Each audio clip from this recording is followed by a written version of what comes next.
Miami and Florida Keys Congressman Carlos Curbelo, a self-styled moderate Republican in a heavily Democratic district, is no more.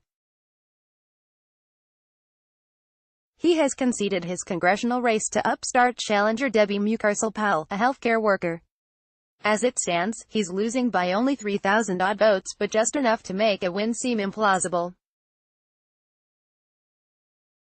In classic Curbelo fashion, his concession speech was chock full of the same pie-in-the-sky, smarmy, condescending nonsense that has characterized his tenure in Congress. In conceding, Curbelo called for increased civility in politics from both the right and left. He begged the nation to heal and come together, without actually digging into the fact that one side sure seems to be a hell of a lot more violent, racist, and insane than the other. In his concession speech, Curbelo says our politics have gotten ugly and violent.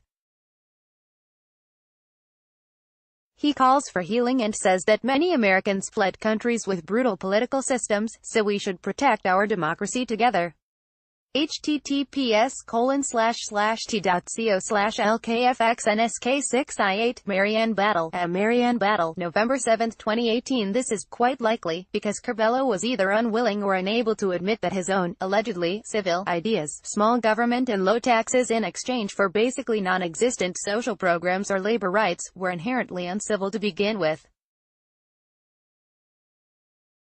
His platform increasingly has no home in either party. He's spent the Trump years constantly talking about how much he allegedly disagrees with the ethno-nationalist, Trump-led wing of his own party.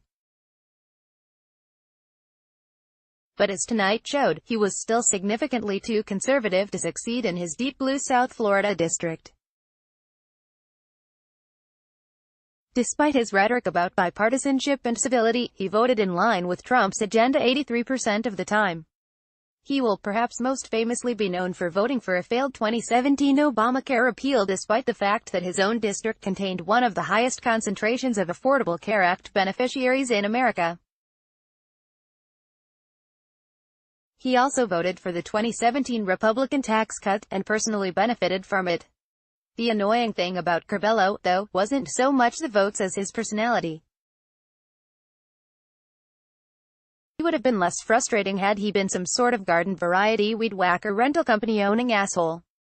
Instead, he was the type of jerk who tried to take your healthcare away and then spent the next year telling you to stop being such a baby about it. He never once admitted that he, in fact, might have been the uncivil one all along.